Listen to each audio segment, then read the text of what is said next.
So how many of you want lots of good things in your life? Thank you. And how many of you want lots of fun in your life? Thank you. So my dear friends, you are here at the right place and at the right time. My name is Nilesh Waghchoude, and I'm here to share with you some important message. But before I begin, I would like to thank you guys. Thank you for you being here. Thank you for your time. I think this event makes more sense just because of the audience here, right? And the next thing, I would like to thank the organizers, Isaac and JCI. I think only because of them we have this place, a location where we can meet each other. So at the moment, I would like to give a big round of applause to you guys and Isaac.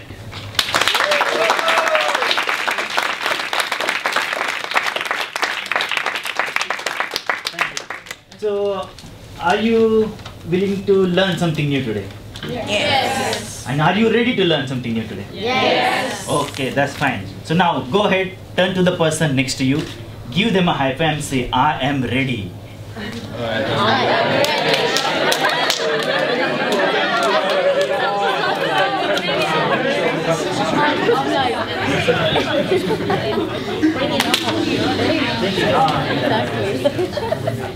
Whose laptop is this?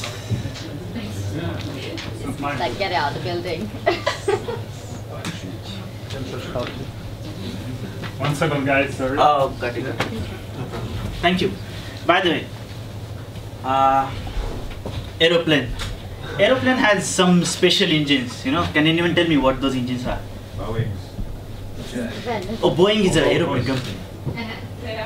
What they call it? Jet engines? Oh, sorry. So what this engine called? Jet engines, exactly. So imagine your life or your career as an aeroplane, and for you to take your career off, take a flight, so you need these two special engines. And in your career, these two special engines are two special things, or the skills you can say. Would you like to know what those are? Yes. Thank you. So these skills are confidence and communication. So can anyone tell me why confidence is so important? Yes? It enables you to do new things. Yes, thank you. He says that enables you to do new things. Anybody else? It's being confident in yourself. Sorry, say again? It's being confident in yourself, like to be true to yourself, like to be yourself. Okay, so you get to be true to yourself. Yeah. Thank you. And the second skill, communication skills. So why do you think communication skill is also important skill? Yes? Express your opinion and personality in a good way. Yeah, you can express your opinion, right? What else? Yes? Because you're never going to have all the skills you need for a certain project, so you're going to need to work with other people. Ah, it's a very good one, right? You may not have all the skills, but as you said, it's you can talk to the people audience and maybe they can influence you. So, in communication, you have two sort of communications. Is one-to-one communication and one-to-many communication. Now, for you to have a larger impact, what sort of skill you think you need? One-to-one or one-to-many? One-to-many. One-to-many. And these world leaders, they always use this skill, one-to-many skill.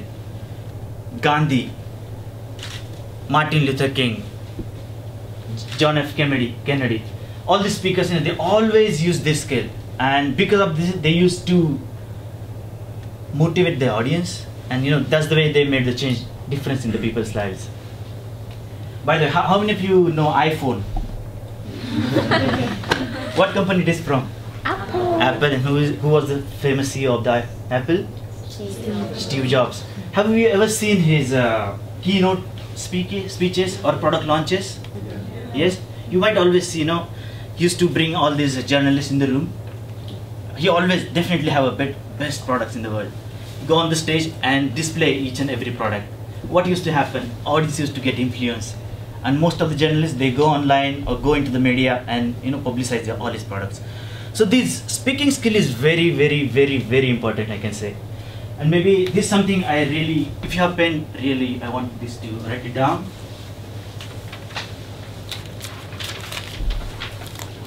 speakers are leaders.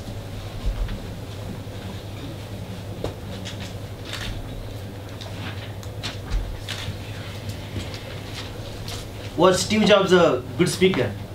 Yes. Was he a good leader? Yes. Was he a rich person? Yeah. Do you want to be a rich person? Yes, of course. So the speakers are leaders. Say with me, please. Speakers are leaders. Again, speakers are leaders. Maybe okay. Let's do something. Do all of you do like this? Yes, sir. Say, I am a great leader.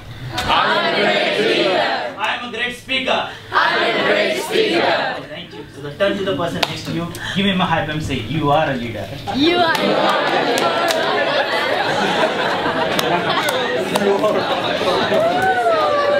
Thank you, thank you.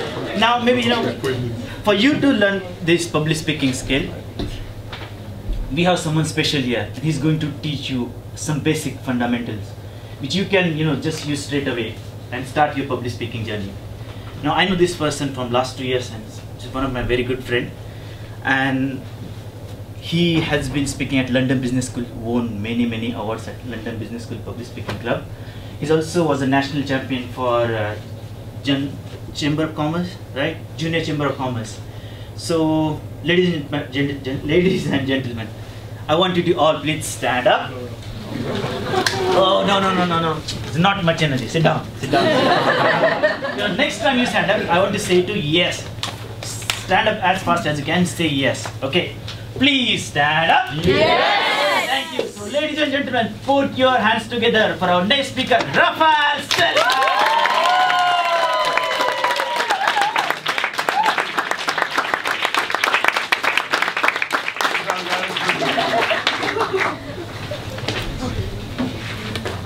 Good afternoon to all of you guys, and all the exercise part was done with Nilesh, so it will be much more relaxing. You can sit down and take some notes. No exercise from now on.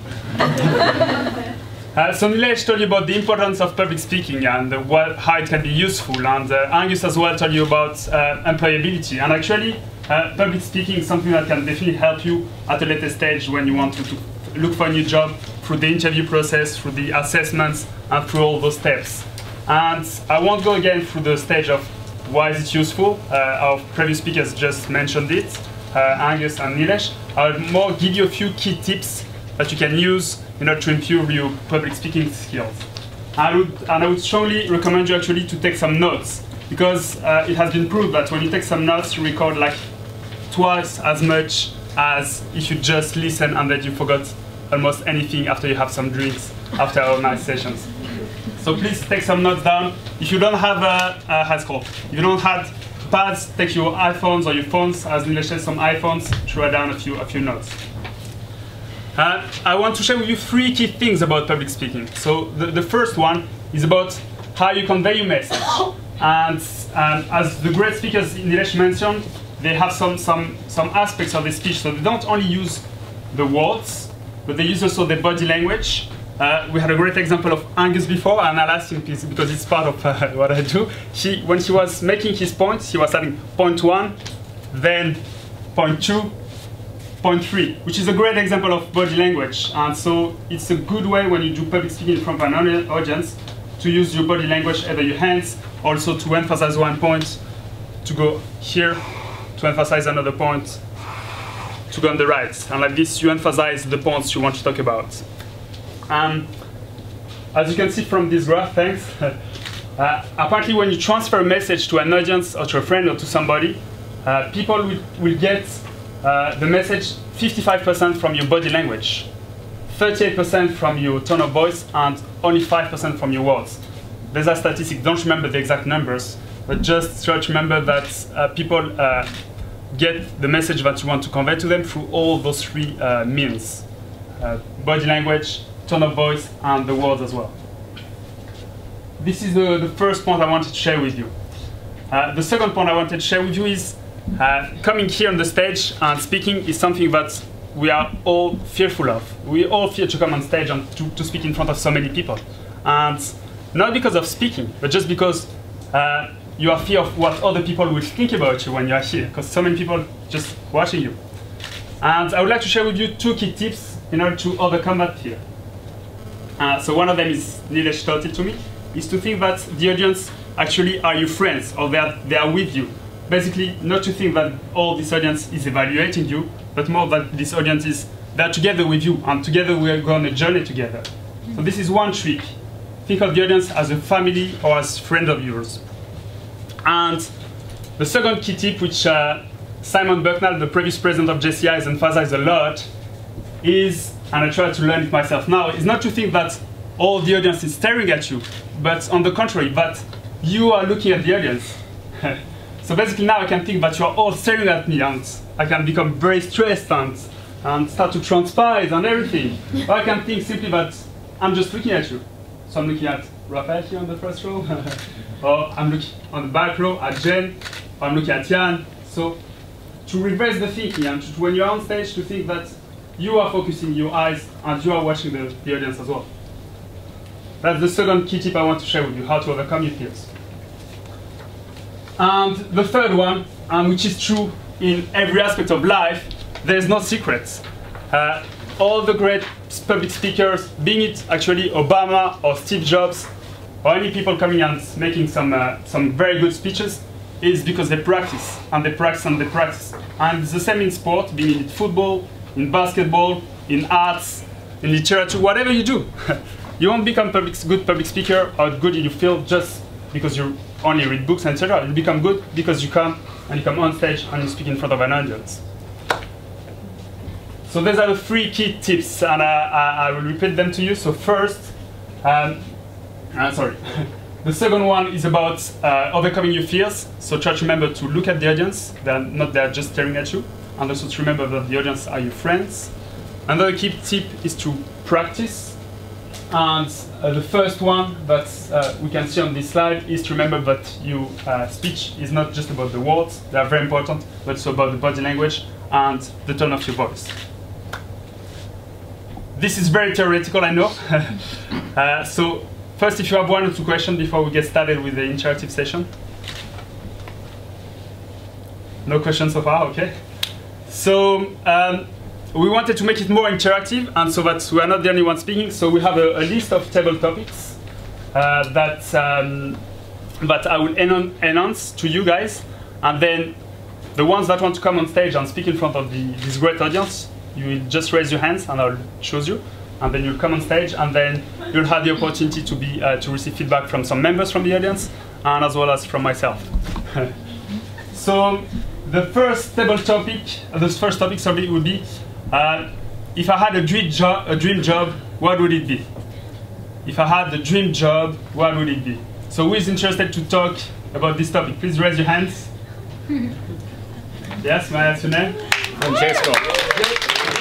Please welcome Francesco stage.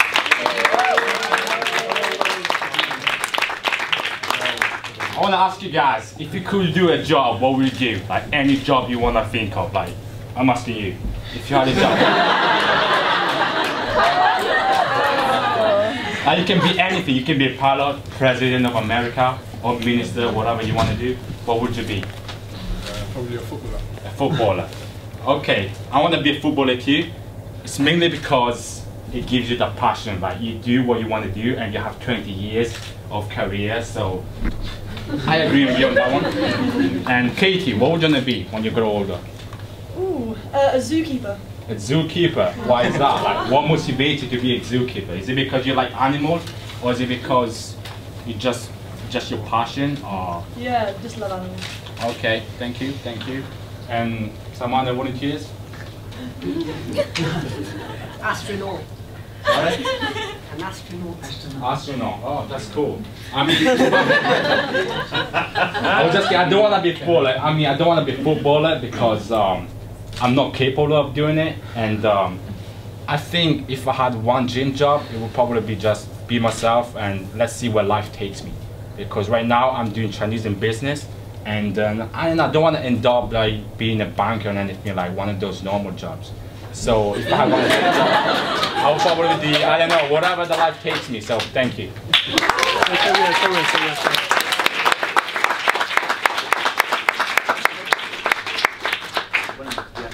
So guys, as Rafael mentioned, body language, tone, and words.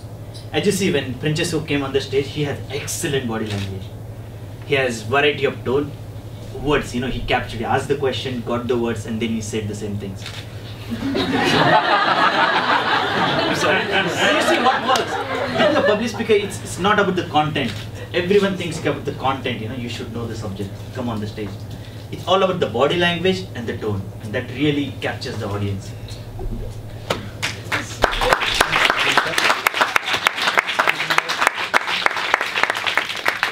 Thank you very much, Nilesh. So we want also some feedback from you guys. What did you like about Francesco's speech? So who wants to volunteer? Very smiley. Very smiley? Yeah. Engage. He engaged the audience. Yeah. But I think it's a bit off topic, no?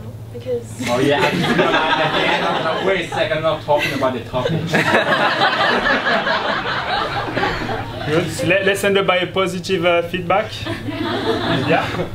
I thought it was kind of almost responsible to the audience that you like did listen to responses instead of just being like, oh, okay, that's your response.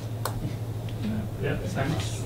So I won't repeat because I was thinking exactly the same as Nilesh. You came, you made immediate an impression. You said one word, everybody loves, and great body language. You use a lot of the audience, the interaction with the audience. Minor thing with your hands a little bit. You were holding it, that's a minor thing, yeah. But very well done overall. Please a warm applause for Francesco.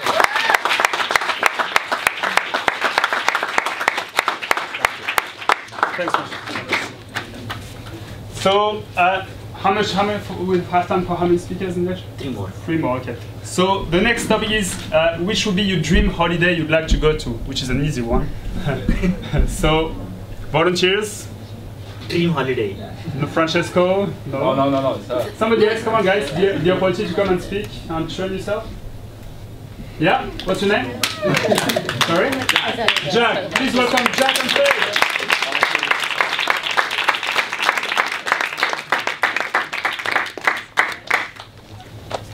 Is it Jack?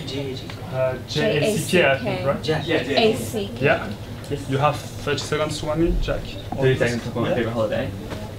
Okay, well, so I'm going to kind of cheat and talk about a holiday that I had in the past that I really like to relive. So my favorite holiday ever was in Cartagena in Colombia, and Cartagena is a really interesting city because it's got kind of a really poverty-stricken area and then the really rich Boca Grande, which is like just huge skyscrapers, an amazing place. And for that reason, you have this social, the rural aspects, which are really wonderful, and then you have the Caribbean Ocean, which is really beautiful, and it's just a fantastic place. So if I could pick to go anywhere to go on holiday, it would absolutely be to go to Cartagena and to experience that all over again, because you have this wonderful culture and this wonderful history and just a really, really beautiful city. Beautiful in terms of its authenticity, as opposed to because you lay out on a beach or because you do touristy things. I don't know, like I said.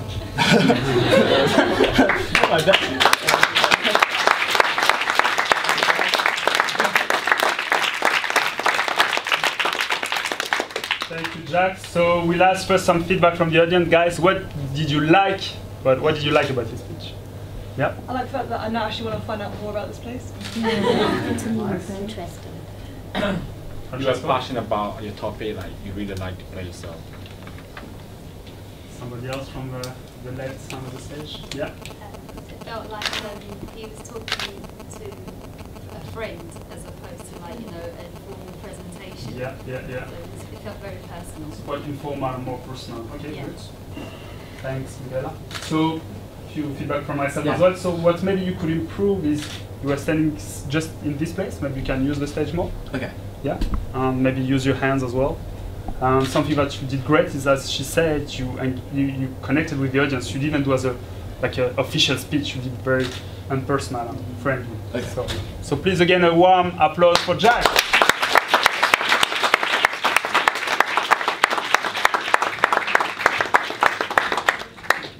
So the next topic is who is the most inspiring person in your life, and can be anybody. It can be a hero, or your mother, or your father, or your brother. So yeah, what's your name? Youssef. Please welcome Youssef.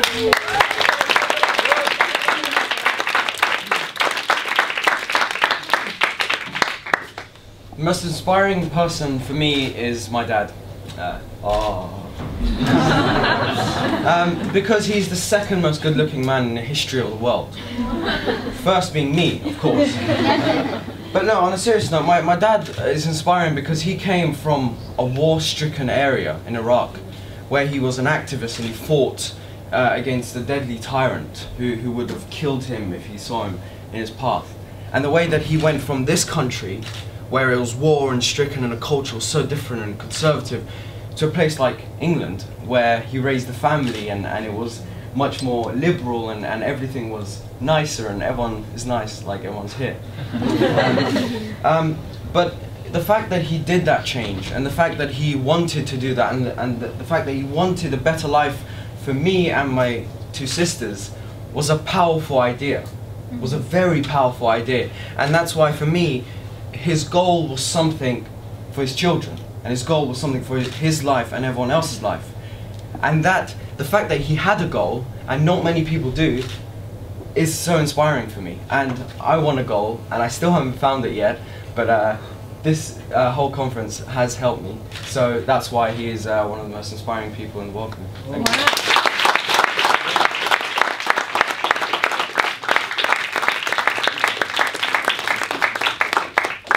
So I want to say a few things because it was quite a good speech. But first, what did you like, guys, about the speech of Youssef? Yeah.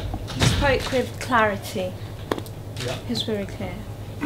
His confidence shined on all of us, I think. Personally, I got sort of like, I got confidence myself just because of him and the way he spoke about it. Nice. He is all great. I was going to say it was a good combination of body language, like using the stage to separate each part of the father's life that he's talking about, but also use the tone of voice to emphasize certain words, like power, for example, it sounded stronger versus the rest of the words in the sentence, so emphasizing key words. Okay. The last feedback, He used humor in the beginning and throughout, so... He used the what, sorry? Humor. Humor, yeah. Thanks. So yeah, I think you had a good cocktail. I won't give you any things to improve because I don't see so much. You had a great speech. Really, he made us all laugh. And at the same time, he managed to convey a very inspirational story. So two things at the same time, very good cocktail. So big applause for Youssef.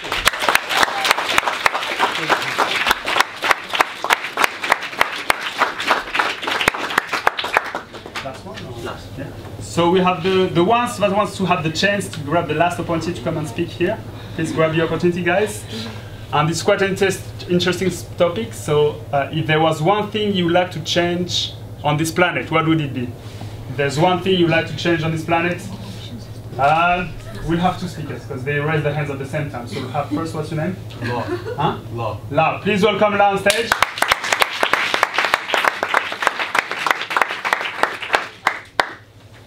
All right. First thing and the most important thing that I'd like to change in the UK and preferably in the whole world would be the education system. That's right. I've been brought up in an education system which doesn't suit me. I think it undermines me, I think it limits my creativity, and I think that personally for me has put me in a position where I found myself in the beginning not like an education at all.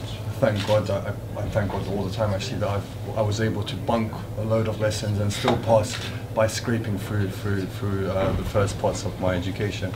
I've come to university and that's completely transformed me because that's put me into a position where I actually enjoy education and I see education totally different. In fact, now I see education as a way of training myself and as a way of developing my oneself. So in the future, when I sort of see myself in my head, obviously, because it hasn't happened yet, but where I want to be, I'd love to be a judge, and I think that'd be something amazing. But I have other sort of roles that I do want to fulfill as well. And I think this education system should be made to suit the minorities as well. I think it's a great way of sort of like being effective. I think it's a great way of reducing the costs. But I think it's the worst way to prevent to push and enrich the creativity of our younger generations. And I think if we can change that around, I think that we as an economy, we as a society, as a big community, as a global community, we can work together. And if we create leaders, if we create people who are just as strong as Barack Obama, just as strong as Abraham Lincoln, I think that we as together can move at unprecedented levels, and we can move forward, we can create new things, and we can ultimately, I think personally, that we're in a generation where it is doable, where we can probably create a foundation for ourselves where we're all going to succeed, where we'll have robots doing the... You're a brilliant speaker. I think we're running out of time. Thank you very much. About his speech. Inspirational. Inspirational. Yeah, you really need to believe in what you were saying. I liked how he used his hands to count off things. I think that was quite effective.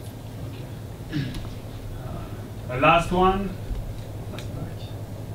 Okay, so yeah, I like the way you were very confident and you were passionate about the subject, basically.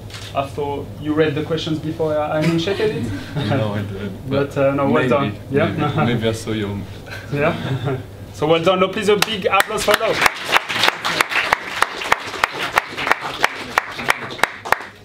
I'm sorry we don't have time for the last speaker, but so we will do the conclusion. Thanks to all the speakers, so Francesco, Jack, Youssef, and Lo. And basically, you didn't all have the opportunity to come and speak here tonight, but with JCI, we're running every month a public speaking club, which takes place every last Wednesday of the month. And we are going to have a session on the 27th of March. And I ask our president and all of you who want to have an opportunity to come and speak there. So it's a great opportunity. You can come and you are invited to come on the 27th of March at the Junior Chamber of Commerce on Queen Street. Just come to see me or some of the organizers afterwards, and we'll be very happy to receive you. Last thing I want to say again about, so in a few words, public speaking is not just the only skill to have in the world, and it's not the most important thing in life. But as Angus said, as Nilesh mentioned, it's one of the skills that can help you in your interviews, in your professional life, and to achieve success. So if you are really interested in doing more public speaking, to practice more of this skill, you can come to speak to me, to Nilesh, and we'll help you to give you some place where you can practice. I'll just quote a few. JCI, if you later on you become a member of JCI, you have plenty of opportunities to practice public speaking. ISEC as well, through all the leadership roles that you have plenty of opportunity to do public speaking. And there's another one which is called Toastmasters International, which I strongly encourage you to look at. So thanks again for all of you for coming here, and thanks for the speaker. Well done. Thank you very much.